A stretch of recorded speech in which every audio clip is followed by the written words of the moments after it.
I wanted to introduce Steve, to introduce our speaker, who probably doesn't need any introduction, but anyway, Steve. What can I say about Governor Ed Rendell? Ed Rendell, Penn graduate, district attorney, mayor. Al Gore called you America's mayor, governor, and Comcast Sportsnet.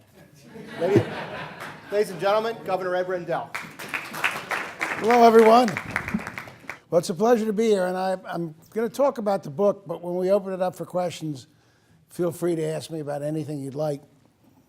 Although the interesting thing about the book is that because of its overall theme, it's fairly current.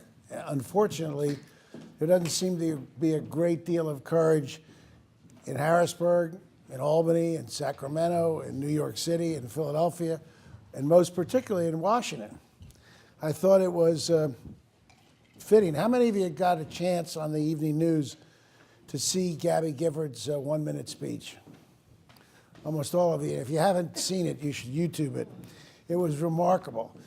Remarkable because of the pain that it took for her to deliver the speech, both, I think, mental stress and probably some physical pain as well, but remarkable in what she said and the way she said it. It was about as moving as anything I've heard in my years in public life. And the last thing she said was an admonition to Congress. She said, be bold, be courageous. The nation is counting on you. And that's basically the theme of the book. I wrote this book for 3 reasons. And like most of the things we do in life, it's not compelled or impelled by one reason.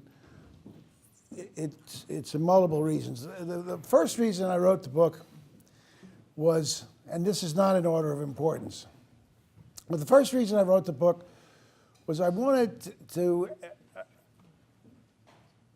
send a message to young people. And I've been very pleased that all of the book signings I've done, and I've done almost 100 by now, there are a lot of young people in their 20s and 30s that are in the line to buy the book and for me to sign the book.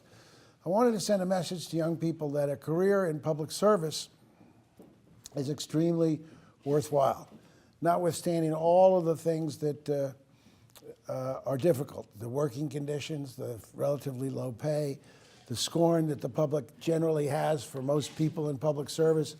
I always used to say that public employees are like umpires at a baseball game, to the extent that nobody notices you if you do a good job, but make one error and everybody talks about it. And think about it. When's the last time you left a baseball game and heard people say, boy, that umpire, he did a terrific job today? It never happens. It never happens. And in fact, does anybody have a copy of the book? I know we have some outside in case anybody's interested in buying. Could we retrieve a copy of the book? I summed up the message I wanted to give to young people. And again, the message is not just run for office, but there's so many things that you can do. I have a cousin, my third cousin, who was the health commissioner for the city of Baltimore. And he did a fabulous job, and he was wooed by all these private companies, and he wouldn't leave. He just said, it's so rewarding to use my talent, energy, and I know that I'm improving the health conditions of children, of poor people, and that's the sense. You don't have to be an elected official. You can be in any one of a number of appointed jobs, and you can have the same type of effect. So I wanted to get that message through, and the last paragraph of the book. Thanks very much.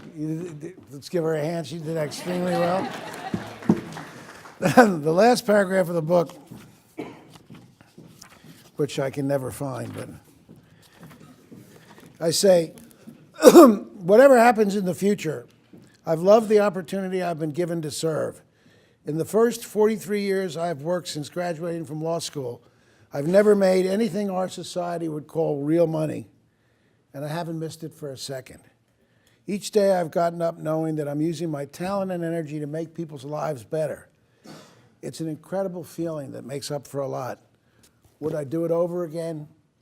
You bet. And that's the message I wanted to impart to young people. It's the reason I teach.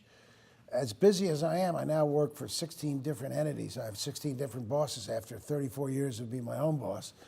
But it's the reason I teach at Penn one semester a year, because I want to, again, try to enlist the best and the brightest of our young women and men to go into public service, to go into politics. If I would bring in here the candidates that both parties ran for the Pennsylvania legislature to decide some vitally important issues, you'd be appalled at the level of candidates that we run for office. And I want to attract better people. So that was reason number one. Reason number two is I wanted to debunk this notion that was around and certainly dominated the 2010 election and was still around at the time that I began writing in 2010, but that government is the enemy. That government can't do anything, that the best government is the least government, government should get out of the way, et cetera, et cetera, et cetera. Well, I won't argue the point forever, but how many of you remember when we had regulated airline traffic? Do you remember how many full-service, financially stable airlines we had? 14. 14. Do you know how many full-service, financially stable airlines we have now? Maybe one, maybe one. I remember hearing Frank Borman, I was district attorney at the time, and I sat at the Eastern Airlines table at a Council on Foreign Relations luncheon in Philadelphia. Frank Borman, 6 months before deregulation, was talking about how great deregulation was going to be, and it's going to allow the airline industry to do things that it never did before. Well, he was right. It allowed Eastern Airlines to fold. They folded within 9 months of deregulation. So this idea that government is the enemy is nuts.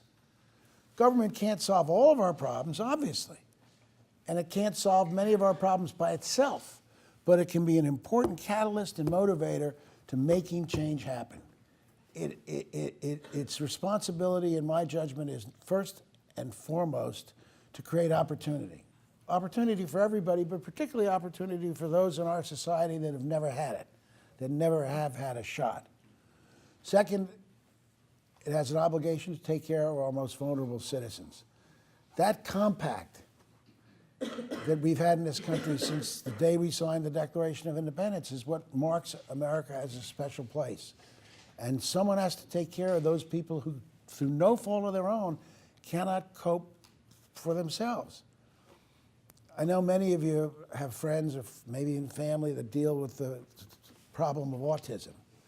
Well, autism is an enormously difficult problem, and to deal with an autistic kid takes an enormous amount of care and money. Middle-class families can't afford the cost of fully dealing with an autistic kid, particularly if it's a severely autistic kid. No one else is going to step in. If not government, who? So those are our first two responsibilities. And our third responsibility is to promote growth. And we can promote growth. When I became mayor of the city of Philadelphia, we were losing 30,000 jobs a year. By the time I left, we were gaining 7,000 jobs a year. And it wasn't a coincidence. When I became governor of Pennsylvania, we were in the midst of a recession, and we were 46 out of 50 states in job creation. When I left, in my 96 months as governor, 92 months of the 96, we had an unemployment rate lower than the national average. That wasn't the case when I took over. And when I left, our unemployment rate was 7.4%. The national average at that time was 9.3%. And that didn't happen by accident. It happened because we invested a lot of money. We invested money in our infrastructure. We invested money in economic deals. If you look at the skyline of Philadelphia, even in the recession, buildings were going up. Projects were moving forward. Virtually every one of those projects had a capital redevelopment assistance state grant. And without that capital redevelopment state grant, the project would not have gone forward, because it may have been a $100 million project, but without the $12 million from the state, that was the necessary money to bridge the gap between the equity and what the lender was willing to loan. Those projects would never have gone forward. So it was no accident. And government can do all of those things and should do all of those things. It's not the enemy. It's not a question of big government or small government. It's a question of effective government. That's what you should demand from us, and that's what we should provide to you.